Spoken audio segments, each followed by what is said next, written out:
This is the Yeti 140 getting all decked out for me. Putting pedals on and the suspension adjusted. I wait for this guy all day, so excited to give this one a shot.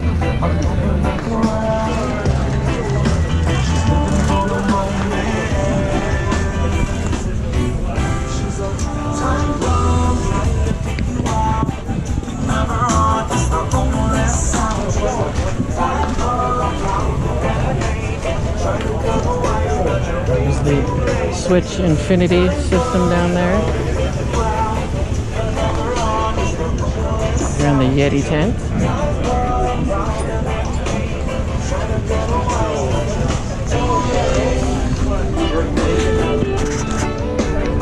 The last demo of the day finally got the Yeti SB140. It has 140mm travel. It's got the Switch Infinity suspension link system in the back. Carbon 27.5 wheels. This is pretty much the one I've been waiting for all day, so let's give it a ride, see what it's like. Ross is on a big old long travel Canyon torque. And we'll be doing the same trail we've done 4 times now today. So I have a good idea how these bikes feel. Let's get out there and ride one more loop on the Yeti. Alright. Alright, welcome aboard the Yeti SB140 trail bike. And when I say I've been waiting for this all day, I mean it. This is, I think, the 4th bike we rode today, and every time I went in there, stopped by the tent, hey, do you have any mediums? No. Hey, do you have any mediums? No. So finally you can tell by the long shadows, it's kind of late in the afternoon. Finally everyone got back from lunch, and there was a medium sitting there, so I hopped on it, and here we go. So first thing we should talk about is the geometry. And I actually didn't even realize this until I was putting this video together. This bike had the most slack head tube and the steepest seat tube angle of any bike I rode. And I was shocked when I saw it. I'm like, oh, no way. I wonder if that's why I like this bike so much. You'll see later on how much I like it. I think part of that is due to their Switch Infinity rear linkage system that I'll get into detail a little bit later. But yeah, I was shocked to find this is the most slack head tube angle by like a degree, I think. And also had the steepest seat tube angle, so it was a great climber, fun descender. I think it had to do with those angles. I also think it's a pretty clean looking bike. If you go back to the opening shot, you can see it's got all internal cables. It comes in 3 different colors too. There's Turk, which is pretty cool, reminds me of my turquoise high top Converse, and then Burno, pretty cool color too. And then the one I'm on right now is called Smoke. Yeah, look how sleek that looks. No outside cables, all sleek and smooth. Sweet bike.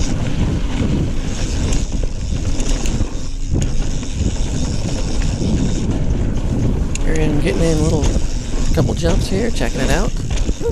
Yeah, for those of you who don't know, Yeti's been around since like mid-80s. I think they started in 85. So Yeti is, I mean, they might not be as popular as some others, just probably because of more of their price point.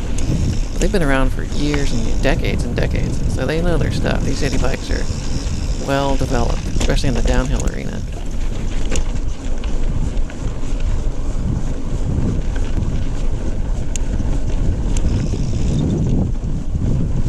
Do it!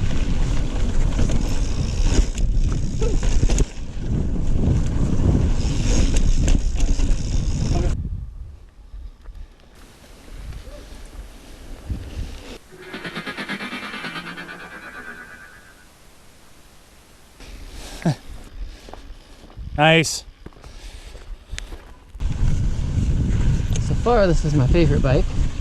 We'll really know when we do the downhill side, on the other side of the hill here. A little more playful than that pivot, because it has less travel, so you don't have to pull up through more travel before you get it to jump or whatever. That is actually not true. It has the same travel as the pivot I just rode with 140 rear, 160 front. And so it must have just been the setup or something. Maybe the pivot had more sag set in or something, but this bike I'm on now, this Yeti, it felt way more playful just because of that reason.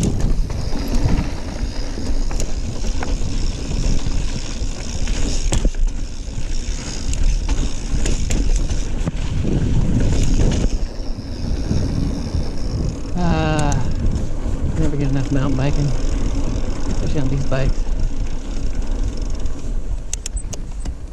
First little downhill test up to 140. This part's pretty fun.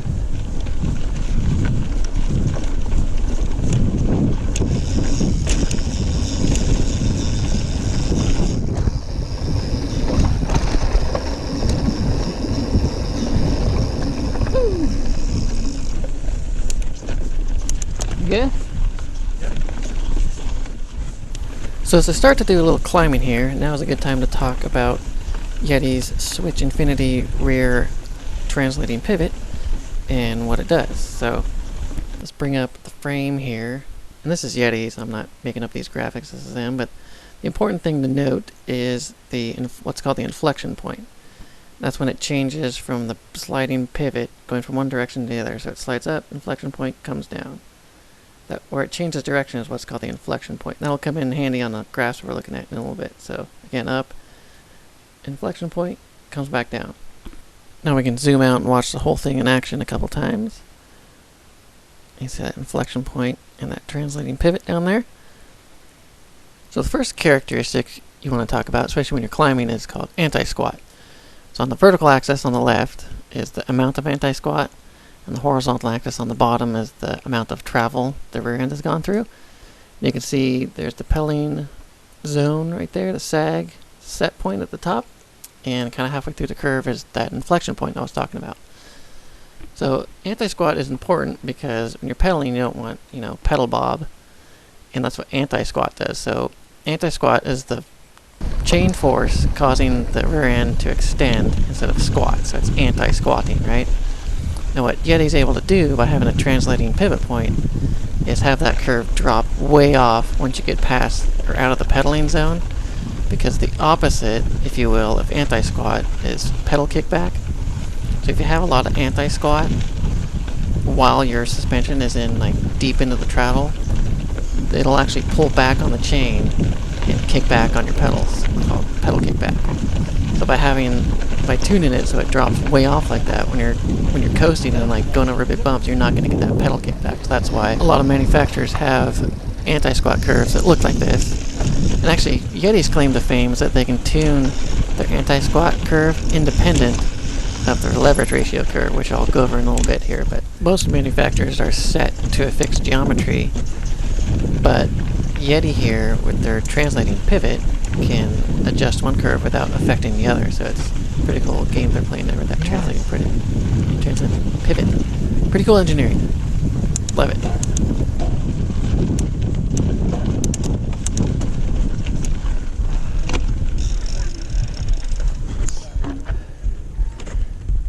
Whew.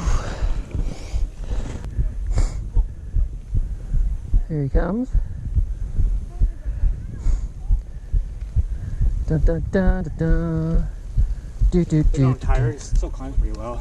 Yeah, this is. I love this thing. This fits me perfect. Love this bike. Ready for the fun part? Yeah. All right. So before we do that, let's talk about leverage ratio. So here's another graph that manufacturers like to tout. It's the leverage ratio curve. So on the vertical axis on the left, we have leverage ratio, or amount of leverage ratio. And on the horizontal x-axis is the amount of travel. And as you can see past the inflection point there, the leverage ratio drops off considerably. And that is good because when you're first into the travel, the beginning part of the travel, you want the suspension to have a lot of leverage against the shock so it can easily push it up and get what they're calling small bump compliance. And then in the mid-travel, it's getting a little firmer, and then when that leverage ratio drops way off, what happens is the rear wheel pushing up has less leverage against the shock. So it can't compress it as hard, which is what they call bottomless feel or bottom out resistance. So that's kind of what the leverage ratio curve is about.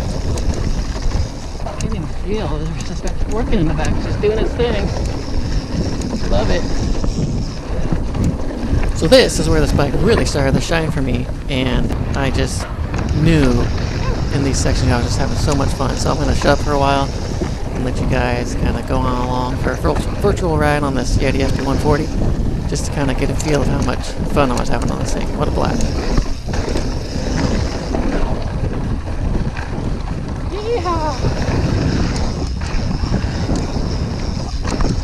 Big bike.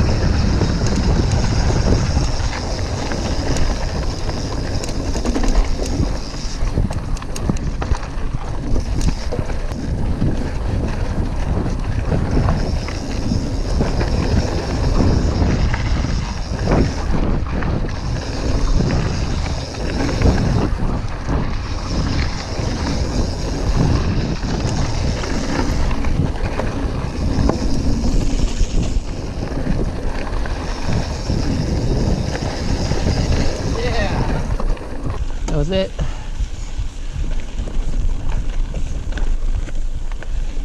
think I found my bike. Too bad it's so expensive. Yeah. Yes.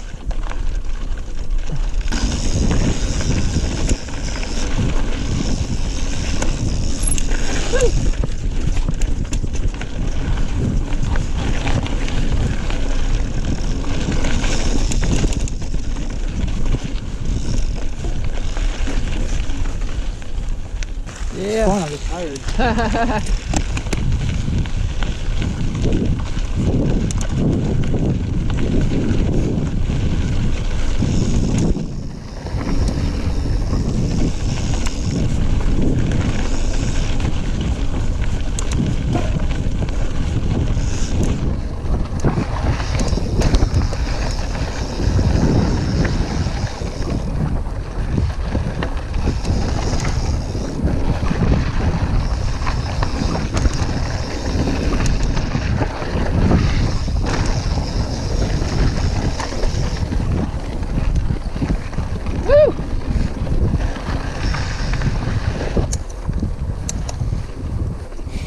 I think you just went for a ride on my favorite bike.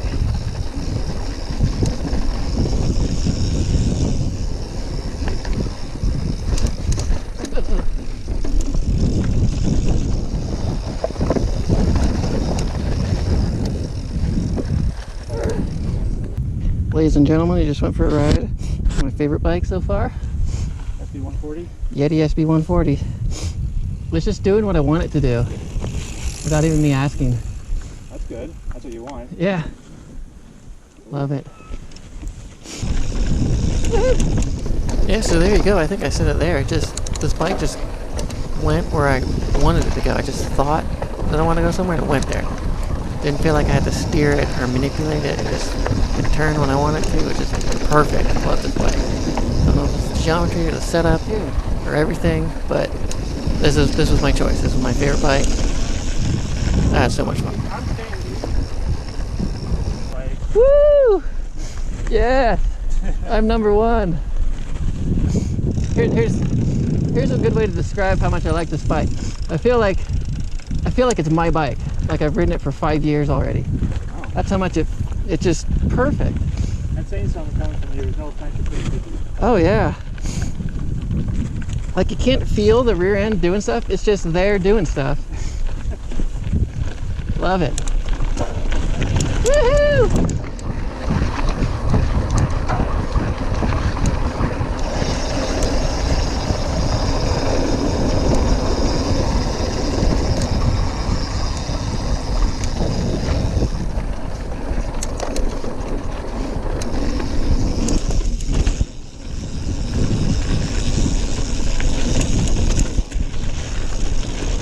Oh, yes.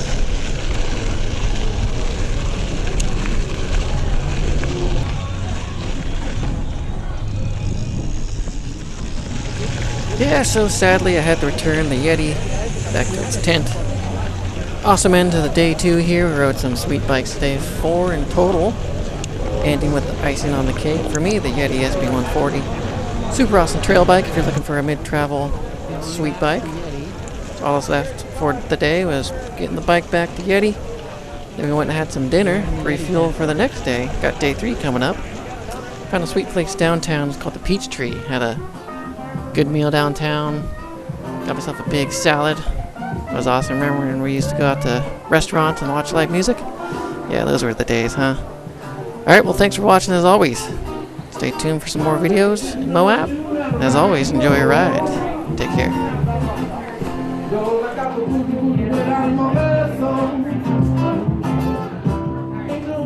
Notice if this